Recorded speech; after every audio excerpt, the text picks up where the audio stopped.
Direction department ಬಂದಿಲ್ಲ ಅಂತಂದ್ರೆ ಯಾವ ಉದ್ಯಮವನ್ನ ಆಯ್ಕೆ ಮಾಡ್ಕೊಳ್ತಿದ್ರಿ ಸತೀಶ್ ಅವರು? ನಾವು ಮಾಡಿರೋದು BE ಮೆಕ್ಯಾನಿಕಲ್. ಹ್ಮ್. ಸೊ ಅದು ಹೋಗ್ತಿದ್ವಿ, ಇಲ್ಲ ಬಿಸ್ನೆಸ್ ಏನಾನು ಮಾಡಿದ್ವಿ.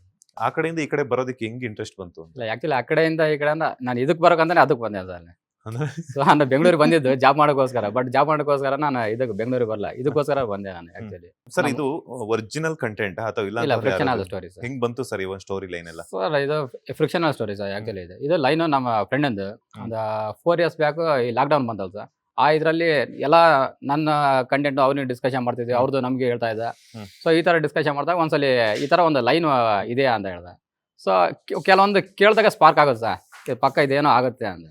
ಸೊ ಆ ಥರ ಇದಾಗಿತ್ತು ಹೇಳಿದಾಗ ಹೇಳಿದ್ದೆ, ಮಾಡಿದ್ರೆ ಇದನ್ನ ಯಾವಾಗ ಮುಂದೆ ಯೂಸ್ ಮಾಡೋಣ ಅಂತ ಹೇಳಿದ್ವಿ. ಅದಾದಮೇಲೆ ಸ್ಟೋರಿ ಡಿಸ್ಕಷನ್ ಮಾಡ್ತಾ ಇರುವಾಗ ಈ ಥರ ನೋಡ್ತಾ ಇರುವಾಗ ಒಂದು 4 ಸ್ಟೋರಿ ಇದ್ವು. 4 ಸ್ಟೋರಿನೂ ಸ್ವಲ್ಪ ಬಜೆಟ್ ಜಾಸ್ತಿ ಇದ್ವು. ಆವಾಗ ಡಿಸ್ಕಷನ್ ಮಾಡಿದಾಗ ಈ ಥರ ಒಂದು ಕಂಟೆಂಟ್ ಇದೆ ರಘು ಅಂತ ಹೇಳಿದ್ವಿ. ಅಣ್ಣ ಚೆನ್ನಾಗಿದೆ, ಇದು ಸೂಪರಾಗಿ ಬರುತ್ತೆ, ಇದನ್ನು ಮಾಡೋಣ ಅಂತ ಇದು ಮಾಡಿದೆ. ಸೊ ಅಲ್ಲಿಂದ ಸ್ಟಾರ್ಟ್ ಆಗಿತ್ತು ಸರ್ ಇದು. ಇದು ಯಾವುದು ಅಂದರೆ ಫ್ರಿಕ್ಷನಲ್ ಸ್ಟೋರಿ, ಯಾವುದು ರಿಯಲ್ ಇನ್ಸಿಡೆಂಟ್ ಅಲ್ಲ. ಆ್ಯಕ್ಚುಲಿ ಅದು ನೋಡಿರೋ ಎಲ್ಲರಿಗೆ ಅನಿಸುತ್ತೆ, ಓ ರಿಯಲ್ ಇರ್ಬೋದಾ, ಈ ಕ್ಯಾರೆಕ್ಟರ್ ಏನಾನ ರಿಯಲ್ ಆಗಿ ತಗೊಂಡಿದ್ದಾರಾ ಅಂತ. ಬಟ್ ಯಾವುದು ಕ್ಯಾರೆಕ್ಟರ್ ರಿಯಲ್ ಆಗಿ ತಗೊಂಡಿಲ್ಲ ಡೈರೆಕ್ಟರ್ಸ್ ಅಲ್ಲಿ ನಿಮ್ಮ ಇನ್ಸ್ಪಿರೇಷನ್ ಯಾರು ಸರ್? ಸರ್. ಇಲ್ಲಿ ಉಪೇಂದ್ರ ಸರ್. ಒಪಿ ಅವರು ಅಂದ್ರೆ ಎಲ್ಲಾರ ಸಿನಿಮಾ ರಂಗಗಳ ಅಥವಾ ಕನ್ನಡ ಸಿನಿಮಾ ರಂಗದಲ್ಲಿ ಮಾತ್ರ? ಅಲ್ಲ, ಆಲ್ಮೋಸ್ಟ್ ಎಲ್ಲ ಇದರಲ್ಲೂ OP sir. OP sir. OP sir, Puri Jagannath sir ಇದ್ದಾರೆ. ಹ್ಮ್. ಇಬ್ಬರನ್ನ ನನಗೆ ಭಾಳ ಇಷ್ಟ ಸರ್. ರಘು ಅವರೇ ಹೇಳಿ ಸರ್.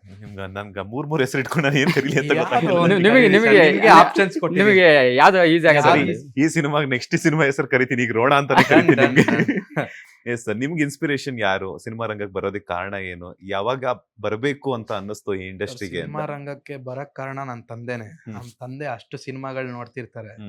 ಆಮೇಲೆ ಅವರು ಜಾಸ್ತಿ ಇನ್ಸ್ಪೈರ್, ಅವ್ರ ಸಿನಿಮಾ ನೋಡ್ತಿದ್ದ ರೀತಿನೇ ನನಗೆ ಇಷ್ಟ ಆಯ್ತು. ಅವ್ರು ನೋಡ್ತಿದ್ದವಾಗ ಇವ್ರು ಹಿಂಗ ಹೀರೋ ಅಂದ್ರೆ ಹಿಂಗಿರ್ತಾರೆ, ಇವ್ರು ಬಂದ್ರೆ ಇಷ್ಟು. ರಾಜ್ಕುಮಾರ್ ಸರ್ ಬಗ್ಗೆ ಹೇಳ್ತಿರೋರು, ಅವ್ರು ಇವಾಗೂ ಹೇಳ್ತಾರೆ ನನ್ನ ತಂದೆ, ನಾನೇನಾದ್ರೂ ಇವತ್ತು ಬದಲಾಗಿ ನಿಮ್ಮನ್ನೆಲ್ಲ ಎಷ್ಟು ಚೆನ್ನಾಗಿ ನೋಡ್ಕೊಂತ ಇದ್ದೀನಿ ಅಂದ್ರೆ ಬಂಗಾರದ ಮನುಷ್ಯ ಕಾರಣ. ಹೌದು, ಅಷ್ಟು ಚೆನ್ನಾಗಿದೆಯಾ ಆ ಸಿನಿಮಾ. ನಾವು ಅಷ್ಟೆಲ್ಲ ಹಳೆ ಸಿನಿಮಾ ಅಂದ್ರೆ ಆ ಚಿಕ್ಕ ವಯಸ್ಸಲ್ಲಿ ನೋಡ್ತಿರ್ಲಿಲ್ಲ. ಹಳೆ ಸಿನಿಮಾ ಏನ್ ನೋಡೋದು, ಕಲರ್ ನೋಡೋಣ, ಕಲರ್ ಸಿನಿಮಾ ಇರ್ಬೇಕು. ಅವಾಗ ನಾವು ನೋಡ್ತೀವಿ, ಜಾಸ್ತಿ ನೋಡಿರೋದೇ ವಿಷ್ಣುವರ್ಧನ್ ಸರ್ ಸಿನಿಮಾಗಳು ಜಾಸ್ತಿ. ಅದು ಕೂಡ ಅಷ್ಟೇ, ಅದು ಕೂಡ ನಮಗೆ ತುಂಬಾ ಇನ್ಸ್ಪೈರ್ ಮಾಡಿರೋದೇ ವಿಷ್ಣು ಸರ್ ಸಿನಿಮಾಗಳು. ಚಿಕ್ಕ ವಯಸ್ಸಿಂದ ನೋಡ್ತಿದ್ದೆ ವಿಷ್ಣು ಸರ್ ಸಿನಿಮಾನೇ ಜಾಸ್ತಿ. ಅದು ಸಿಂಹ, ಕದಂಬ, ಸಿಂಹಾದ್ರಿ ಸಿಂಹ, ಈ ತರದ್ ನೋಡಿ ನೋಡಿ ಅದೇ ತರನೇ ನಾನು ನನ್ನ ತಮ್ಮ ಜಗಳ ಆಡೋದು, ನಾನ್ ಸಿಂಹಾದ್ರಿ ಸಿಂಹ, ನನ್ನ ಹತ್ರ ಮಾತಾಡ್ಬೇಡ, ಆ ತರ ಇನ್ಸ್ಪೈರ್ ಮಾಡ್ತಿರೋರಲ್ಲ. ಹಾಗೆ ನೋಡ್ತಾ ನೋಡ್ತಾ ನೋಡ್ತಾ ಕಾಲಕ್ರಮೇಣ ಬರ್ತಾವೋ ನಾನು ಈ ತರ ಆಗ್ಬೇಕು, ಟಿವಿಲಿ ಕಾಣಿಸ್ಕೋಬೇಕು, ನಾನು ಒಂದ್ ದಿವಸ ಸಿನಿಮಾ ಥಿಯೇಟ್ರಲ್ಲಿ ನಂದು ಸಿನಿಮಾಗಳು ರಿಲೀಸ್ ಆಗ್ಬೇಕು ಅನ್ನೋ ಆಸೆ ಮೇಲೆ ಹಂಗೆ ಸಿನಿಮಾ. ಅವರಪ್ಪ ಹೆವಿ ಫ್ಯಾಷನ್ ಇದೆ ಸರ್, ಸಿನಿಮಾ ಅಂತಂದ್ರೆ ಬಹಳ ಪ್ರೀತಿ ಸರ್. ಅಲ್ಲ, ಯೂಶುವಲ್ ಏನಂತಂದ್ರೆ ಎಲ್ಲ ತಂದೆ ತಾಯಿಗೂ ಸಿನಿಮಾ ರಂಗಕ್ಕೆ ಹೋದ್ರೆ ಮಕ್ಳು ಅದಗೆಡ್ತಾರೆ ಅನ್ನೋ. ಇಲ್ಲ ನಾನು ಅದೇ ಸರ್, ನನಗೆ ಆ ಸಿನಿಮಾ ಹುಚ್ಚು ಬಂದಿದೆ ನನ್ನ ಅಪ್ಪನಿಂದ.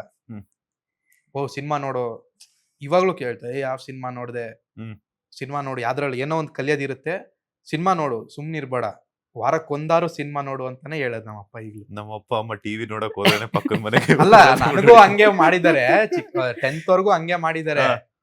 ಟಿವಿಲಿ ಅವಾಗ ಓದ್ತಿರ್ಲಿಲ್ವಲ್ಲ, ಟಿವಿ ನೋಡಕ್ಕೆ ಬಿಡ್ತಿರ್ಲಿಲ್ಲ, ಅವಾಗ ಬಿಡ್ತಿದ್ದು. ಆದ್ರೆ ಅದಾದ್ಮೇಲೆ ಬಿಟ್ಬಿಟ್ರು. ಯಾರ ಫ್ಯಾನ್ ನಿಮ್ಮ ತಂದೆಯವರು? ರಾಜ್ಕುಮಾರ್ ಸರ್ ಅಪ್ಪಟ ಅಭಿಮಾನಿ ಅವ್ರು. ಓಕೆ. ಹೆಂಗೆ ಅಂದ್ರೆ ಅವಾಗ ಸ್ಟಾರ್ ಕಟ್ತಿದೆ ಕಣೋ, ಇವಾಗ ಏನು ಇಲ್ಲ ಅವೆಲ್ಲ. ನಾವ್ ಆಟೋದಲ್ಲಿ ಸ್ಟಾರ್ನ ಎತ್ಕೊಂಬಂದು ಥಿಯೇಟರ್ ಮುಂದೆ ಕಟ್ಟಿ ಅವರಿಂದ ಇನ್ಸ್ಪೈರ್ ಆಗಿದ್ದೀನಿ. ನೋಡು, ಅವ್ರ ಕಸ್ತೂರಿ ನಿವಾಸ ನೋಡು, ಆಕ್ಟಿಂಗ್ಗೆ ಬಂಗಾರದ ಪಂಜರ ನೋಡು, ಅದನ್ನ ಹೇಳಿ ನಾನು ಆಮೇಲೆ ನೋಡಿದೀನಿ ಸರ್.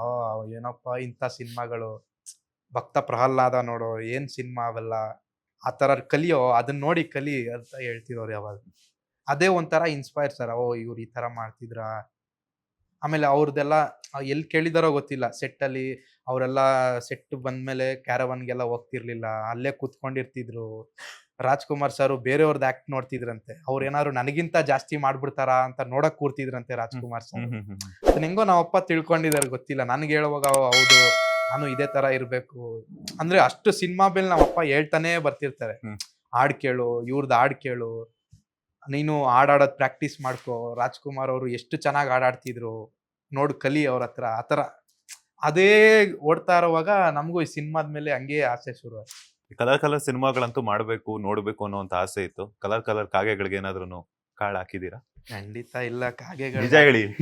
ಇಲ್ಲ ಸರ್. ಯಾಕೆ ಟೈಮ್ ಇಲ್ಲ ಅಂದ್ರೆ ನಾವು ಇದ್ರ ಮೇಲೆನೆ ಇದನ್ ಮಾಡ್ಕೊಂಡ್ ಬಂದಿದೀವಿ. ಆಕ್ಚುಲಿ ಇದನ್ ಮಾಡೋದೇ ಒಂದ್ ಸ್ವಲ್ಪ, ಇದೇ ಒಂದು ದೊಡ್ಡ ಕಲರ್, ಇದು ಸಿನಿಮಾನೇ ಒಂದ್ ದೊಡ್ಡ ಕಲರ್. ಆ ಕಲರ್ಗೆ ಕಲ್ಲು ಹಾಕಕ್ಕೆ ನಮ್ಗೆ ಇನ್ನ ಟೈಮ್ ಸಾಲ್ತಿಲ್ಲ. ಇದ್ರಲ್ಲಿ ಚೆನ್ನಾಗ್ ಆಗ್ಬಿಟ್ರೆ ನಾವು ಬೇಕೋ ಏನು ಮಾಡ್ಬೋದು ಅಂತ. ಎಸ್, ಈಗ ನಾನು ನಿಮ್ ಟಾಸ್ಕ್ ಕೊಡೋಣ ಅಂತ ಕೊಡಿ. ಅನ್ಕೊಂಡಿದ್ದೀನಿ. ಮನೆಯಲ್ಲಿ ಅಪ್ಪ ಅಮ್ಮನ್ಗೆ ಹೇಳ್ ಬಂದಿರ ಇಂಟರ್ವ್ಯೂಗೆ ಹೋಗ್ತಿದೀನಿ ಅಂತ. ಹೇಳಿದೀನಿ, ಸೊ ಈ ಆರ್ಟಿಸ್ಟ್ಗಳೆಲ್ಲ ಹಿಂಗೆ ಮಾಡ್ತಾರಲ್ಲ, ನಾವೇನೋ ಒಂದು ಪ್ರಿಪೇರ್ ಆಗಿ ಬಂದಿರ್ತೀವಿ. ಹೇಳ್ಬಿಟ್ಟಿದೀನಿ ಸರ್. ಹೇಳ್ಬಿಟ್ಟಿದ್ರ, ಬರ್ತೀನಿ ನಿಮ್ಮ ಹತ್ರ. ಮೇಡಮ್, ಸ್ಮಾಲ್ ಸ್ಕ್ರೀನ್ಗೂ ಬಿಗ್ ಸ್ಕ್ರೀನ್ಗೂ ಏನೆಲ್ಲ ಡಿಫ್ರೆನ್ಸಸ್ ಇದೆ ಅಂತ ಅನ್ನಿಸ್ತು ನಿಮ್ಗೆ? ಅಥವಾ ಏನಾದ್ರು ಡಿಫ್ರೆನ್ಶಿಯೇಟ್ ಮಾಡೋದಾದ್ರೆ ಏನೆಲ್ಲ ಮಾಡ್ತೀರಾ? ಸುಮಾರು ಡಿಫ್ರೆನ್ಸಸ್ ಇದೆ ಹೇಳ್ಬೇಕು ಅಂದ್ರೆ. ನಾನು ಸೀರಿಯಲ್ ವರ್ಲ್ಡ್ ಅಲ್ಲಿ ಇದ್ದಾಗ ನನಗೆ ಅದು ಇಷ್ಟು ಅದ್ರದ್ದು ಇಂಪಾರ್ಟೆನ್ಸೇ ಗೊತ್ತಾಗ್ಲಿಲ್ಲ ಅನ್ನಿಸ್ತಿದೆ. ಇಲ್ಲಿ ಬಂದ್ಮೇಲೆ ಅನ್ಸುತ್ತೆ serial life is so much easier ಅಂತ. ಯಾಕಂದ್ರೆ ಬೆಳಗ್ಗೆ ಒಂದ್ ಮನೆಗ್ ಹೋದ್ರೆ ರಾತ್ರಿವರೆಗೂ ಅದೇ ಮನೇಲಿ ಶೂಟಿಂಗು. ನನಗೆ ಈ ಒಂದ್ ಬಿಸಿಲು ಪ್ರಾಬ್ಲಮ್ ಇಷ್ಟು ವರ್ಷ ಗೊತ್ತಾಗಿರ್ಲಿಲ್ಲ. Cinema world ಬಂದೇನೆ ಗೊತ್ತಾಗ್ತಿರೋದು. ಎಷ್ಟು ಔಟ್ಡೋರ್ ಶೂಟ್ಸ್ ಇರುತ್ತೆ, ಒಂದ್ ಮನೆ ಅಂತ ಇರಲ್ಲ. ಸಿಕ್ಕಾಪಡೆ ಚಾಲೆಂಜಿಂಗ್ ಆಗಿರುತ್ತೆ ಮೂವಿ ಶೂಟ್ಸ್ ಅಂದ್ರೆ. ಅಷ್ಟೇ ಕಂಫರ್ಟಬಲ್ ಆಗಿರುತ್ತೆ ಸೀರಿಯಲ್ ಶೂಟ್ಸ್. ಮತ್ತೆ ಪಾತ್ರಗಳಿಗೆ ಹೆಂಗೆ ನಾವು ರೆಡಿ ಆಗ್ತೀವಿ ಅನ್ನೋದು ಡಿಫ್ರೆಂಟ್ ಆಗಿದೆ. ಸೀರಿಯಲ್ ಅಂದ್ರೆ ದಿನಕ್ಕೆ 20 ಸೀನು ಹಿಂಗೆ ಸ್ಕ್ರಿಪ್ಟ್ ತರ್ತಾರೆ, ಹಂಗೆ ಮುಗ್ದೋಗುತ್ತೆ. ಸಿನಿಮಾದಲ್ಲಿ maybe 1 scene per day, 2 scenes per day ಮಾಡಿದ್ದು ಇದೆ. ಅದ್ ನನಗೆ ಎಷ್ಟು ಹೊಸದು. ಅಯ್ಯಪ್ಪ, ಅರ್ಧ ದಿನ 1 ಸೀನ್ಗೆ ತಗೋತಾರ ಅಂತ. ಅದ್ರ ಪ್ರಿಪ್ರೇಷನ್ ಹಂಗೆ ಇರುತ್ತೆ. 1 ಮಂತ್ ಮುಂಚೆನೆ ಆಫೀಸ್ ಕರ್ಸಿ ಅದಕ್ಕೆಲ್ಲ ನಾವು ರಿಹರ್ಸಲ್ಸ್ ಮಾಡಿ, ಈ ಡೈಲಾಗ್ ಹೀಗ್ ಹೇಳ್ಬೇಕು, ಈ ಡೈಲಾಗ್ ಈ ತರ ಅದ್ರ ಅರ್ಥ ಇದೆ. ಸಿಕ್ಕಾಪಡೆ ಸಿನಿಮಾದಲ್ಲಿ ಪಾತ್ರದ ಡೆಪ್ತ್ ಹೋಗ್ತಾರೆ ಅಂತ ಅನ್ಸುತ್ತೆ. ಇಲ್ಲಿ ಡೈಲಾಗ್ ಒಪ್ಸೋದಲ್ಲ. ಸೀರಿಯಲ್ ಅಲ್ಲಿ ಡೈಲಾಗ್ ಒಪ್ಸೋದ್ ಎಲ್ರು ಕಲ್ತ್ ಬಿಟ್ಟಿದೀವಿ. ಬಟ್ ಇಲ್ಲಿ ದೇ ಡೋಂಟ್ ಕೇರ್, ನೀನ್ ಡೈಲಾಗ್ ಹೇಳು ಬಿಡು, ಆಕ್ಟಿಂಗ್ ಚೆನ್ನಾಗ್ ಮಾಡು ಅಂತ ಇಲ್ಲಿ ಸಿನಿಮಾದಲ್ಲಿ. ಸೊ ತುಂಬಾ ಡಿಫ್ರೆಂಟ್ ವಿಷಯಗಳನ್ನ ಇಲ್ಲಿ ಕಲಿತಿದೀನಿ. ಐ ಥಿಂಕ್ ಎರಡು ಬೇರೆ ಬೇರೆ ಲೋಕ. ನಿಜಾನೇ. ಸಿನಿಮಾ ಟೀಮ್ ಕಡೆಯಿಂದ ರೋಣಾಯಿಂದ ಏನ್ ಕಲಿತರು ಪ್ರಕೃತಿ ಅವರು ಅಂತ? ರೋಣಾಯಿಂದ ನನಗೆ ಏನ್ ಸಿಕ್ತು ಅಂದ್ರೆ, ನಾನು ಸಿಟಿನಲ್ಲಿ ಹುಟ್ಟು ಬೆಳ್ದಿರೋಳು. ಈ ರೋಣ ಇಡೀ ಸಿನಿಮಾ ಬಂದು ನಮ್ ಹಳ್ಳಿ ಸೈಡ್ ನಡೆದಿರೋದು. ಸೊ ನಾನು ಈ 40 ಡೇಸ್ ಎಷ್ಟು ಹಳ್ಳಿ ಸೈಡ್ ನೋಡಿದೀನೋ ಲೈಫ್ ಅಲ್ಲಿ ನೋಡಿಲ್ಲ. ಸೊ ಎಷ್ಟೊಂದ್ಸಲ ನಂಗೆ ಪ್ರಾಣಿಗಳು ಹುಚ್ಚು. So village side I think ಇವ್ರದ್ದು ಒಂದು ಕುರಿ ಶೆಡ್ ತರ ಇದೆ. ಅಲ್ಲಿ ಇಷ್ಟು ಚಿಕ್ಕ ಮರಿಗಳನ್ನ ಹಿಡ್ಕೊಂಡಿರೋದು, ಮತ್ತೆ ದಾರಿನಲ್ಲಿ ಎಷ್ಟು ಮುದ್ದಾದ ಪ್ರಾಣಿಗಳು ಬಂದ್ಬಿಡೋದು. ಅಲ್ಲಿ ಕೋತಿಗಳಾಗಿರ್ಲಿ. ಅಂಡ್ ಆ ವಿಲೇಜ್ ಸೈಡ್ ಹೋದ ತಕ್ಷಣ ನಿಮ್ಗೆ ಪಕ್ಷಿಗಳ ಶಬ್ದ ಕೇಳಿಸುತ್ತೆ. ಅದ್ ಇಷ್ಟ ದಿನ ನನಗೆ ಅಷ್ಟು ಡಿಫ್ರೆನ್ಸ್ ಗೊತ್ತಾಗುತ್ತೆ ಅಂತ ಅನ್ಸೇ ಇರ್ಲಿಲ್ಲ. ಅಲ್ಲಿ 6 ಗಂಟೆಗೆ ಶೂಟಿಂಗ್ ಹೋಗ್ತಿದ್ವಾ, ಎಷ್ಟು ಚಿಂಚು ಅಂತ ಕೇಳಿಸುತ್ತೆ. ಅಂದ್ರೆ ಅದೊಂಥರ ಖುಷಿ. ಆ ಒಂದು ಖುಷಿ ನಾನ್ ಸಿಟಿಲಿ ನೋಡಿರ್ಲಿಲ್ಲ. I think Rona gave me that. ಅಂದ್ರೆ ನೀವು ಹಳ್ಳಿ ಲೈಫ್ ಎಂಜಾಯ್ ಮಾಡಿದ್ರ ಅಂದ್ರೆ ಅದಕ್ಕೆ ಕಾರಣ ರೋಣ. ಖಂಡಿತ. ಅಷ್ಟು ಗ್ರೀನರಿ ನೋಡಿರ್ಲಿಲ್ಲ. ಐ ಥಿಂಕ್ ಅಷ್ಟು ಕೇರ್ ಮಾಡುವಂತ ಜನ ನೋಡಿರ್ಲಿಲ್ಲ. ರೋಣ ಶೂಟಿಂಗ್ ಅಲ್ಲಿ ರಾಧಾಕಾಂತ್ ಒಬ್ರು ಮನೆಗೆ ಹೋಗಿದ್ವಿ. ಅವ್ರ ಮನೇಲಿ ಐಟಮ್ಸ್ ಇಟ್ಟು ಅಲ್ಲಿ ವಾಶ್ರೂಮ್ ಯೂಸ್ ಮಾಡೋದು ಆ ತರ.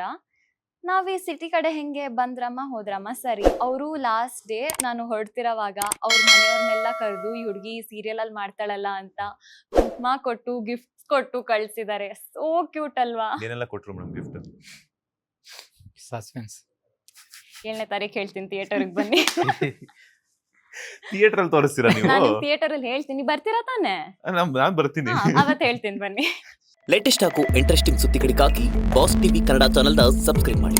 ಹಾಗೆಯೇ ಬೆಲ್ ಐಕಾನ್ ಪ್ರೆಸ್ ಮಾಡಿ. ಇದರ ಜೊತೆಗೆ ಫೇಸ್ಬುಕ್, ಇನ್ಸ್ಟಾಗ್ರಾಮ್, ಎಕ್ಸ್ ನಲ್ಲೂ ಮಿಸ್ ಮಾಡದೆ ಫಾಲೋ ಮಾಡಿ.